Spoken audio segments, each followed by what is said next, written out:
ಆಗಲ್ಲ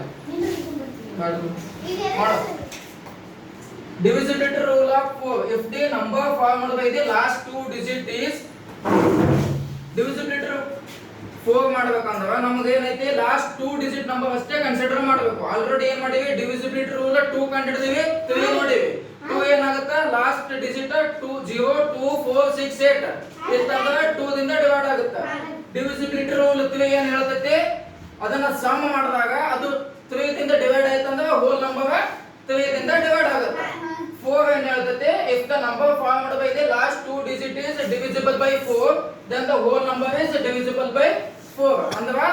ಒಂದು ಯಾವುದೋ ಒಂದು ಸಂಖ್ಯೆ ಇರ್ತೈತಿ ಆ ಸಂಖ್ಯೆ 4 ದಿಂದ ಡಿವೈಡ್ ಆಗುತ್ತೋ ಇಲ್ಲೋ ಅಂತ ಚೆಕ್ ಮಾಡಬೇಕಂದ್ರೆ ಲಾಸ್ಟ್ 2 ಡಿಜಿಟ್ ಅಷ್ಟೇ ಕನ್ಸಿಡರ್ ಮಾಡಬೇಕು ಫಾರ್ ಎಕ್ಸಾಂಪಲ್ 2720 ಇದು ಒಂದು ನಂಬರ್ ಐತಿ ಈ ನಂಬರ್ 4 ದಿಂದ ಡಿವೈಡ್ ಆಗುತ್ತೋ ಇಲ್ಲೋ ಅಂತ ಚೆಕ್ ಮಾಡಬೇಕು ಕಂಡೀಷನ್ ಏನೈತಿ last 2 digit is divisible by 4 ಇವು ಯಾವ ನಮಗೆ ಬೇಡ ಲಾಸ್ಟ್ 2 ಡಿಜಿಟ್ ಅಂದ್ರೆ ಇವು 2 and 0 ಇವು ಎರಡು ಅಷ್ಟೇ ಕನ್ಸಿಡರ್ ಮಾಡಬೇಕು 20 ಈ 24 ದಿಂದ ಡಿವೈಡ್ ಆಗುತ್ತಾ ಆಗುತ್ತಾ 4 5 ಇದೇನಾಗುತ್ತೆ 20 ಏನಾಗುತ್ತೆ 4 ದಿಂದ ಡಿವೈಡ್ ಆಗುತ್ತೆ 4 5 20 ಹಂಗಂದ್ರೆ ಇದು ಕಂಪ್ಲೀಟ್ 2720 ಏನಾಗುತ್ತೆ 4 ದಿಂದ ಡಿವೈಡ್ ಆಗುತ್ತೆ ಚೆಕ್ ಮಾಡೋಣ 2720 4 ದಿಂದ ಡಿವೈಡ್ ಮಾಡಬೇಕು 4 ಟೇಬಲ್ 27 ಐತೆ ಅದಕ್ಕಿಂತ ಕಡಿಮೆ ಯಾವ್ದೈತೆ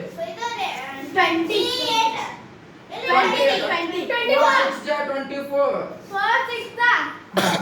ಈ 2 ಕೆಳಗೆ ಇಳಿಸು 4 8 32 ಇದು 0 ಕಂಪ್ಲೀಟ್ ಆಗಿ ಡಿವೈಡ್ ಆಯ್ತು ಈ ನಂಬರ್ ಕಂಪ್ಲೀಟ್ ಆಗಿ ಡಿವೈಡ್ ಆಯ್ತಾ ಹಂಗಂದ್ರೆ divisibility rule 4 ಏನು ಹೇಳ್ತೈತಿ ಲಾಸ್ಟ್ 2 ಡಿಜಿಟ್ 4 ದಿಂದ ಡಿವೈಡ್ ಆಯ್ತಂದ್ರೆ ಅದು ಕಂಪ್ಲೀಟ್ ನಂಬರ್ ಏನಾಗುತ್ತೆ 4 ದಿಂದ ಡಿವೈಡ್ ಆಗುತ್ತೆ ಹಂಗ ಈಗ ಒಂದು ನಂಬರ್ ಹೇಳ್ರಿ ಅಣ್ಣ ಹೇಳು ಒಂದು ನಂಬರ್ ಹೇಳು 2746 ಈಗ ಈ ನಂಬರ್ 4 ದಿಂದ ಡಿವೈಡ್ ಆಗುತ್ತಾ ಇಲ್ಲೋ ಅಂತ ಚೆಕ್ ಮಾಡಬೇಕು ಕಂಡೀಷನ್ ಏನೈತಿ ಲಾಸ್ಟ್ 2 ಡಿಜಿಟ್ ಅಂತ ಕನ್ಸಿಡರ್ ಮಾಡಬೇಕು 46 ಅನ್ನೋದು 4 ದಿಂದ ಡಿವೈಡ್ ಆಗುತ್ತಾ 4 1 4 0 ಇದು 6 ಗಳಿಗೆ ಇಳಿಸ್ಕೊಂಡಿ 4 1 4 6 ದ 4 2 ಕಂಪ್ಲೀಟ್ ಆಗಿ ಡಿವೈಡ್ ಆಗಲಿಲ್ಲ ಇನ್ನ 2 ಉಳಿತಲ್ಲ ಹಂಗಂದ್ರೆ ಈ ಕಂಪ್ಲೀಟ್ ಹೋಲ್ ನಂಬರ್ ಏನಾಗುತ್ತೆ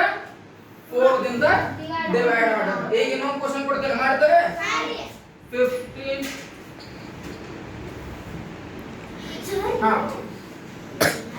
ಎಷ್ಟು ಬೇಕಾದ ದೊಡ್ಡ ಸಂಖ್ಯೆ ಲೆಕ್ಕ ಅದು ನಮಗೆ ಕನ್ಸಿಡರ್ ಮಾಡೋದಿಲ್ಲ ಇವೆಲ್ಲ ಬಿಟ್ಟು ಬಿಡೋದು ಲಾಸ್ಟ್ 2 ಡಿಜಿಟ್ ಅಷ್ಟೇ ತಗೋ 36 ಅನ್ನೋದು 4 ನಂಗ ಐತಿ 4 9s 36 ಹಂಗಂದ್ರೆ ಕಂಪ್ಲೀಟ್ ನಂಬರ್ ಏನಾಗುತ್ತೆ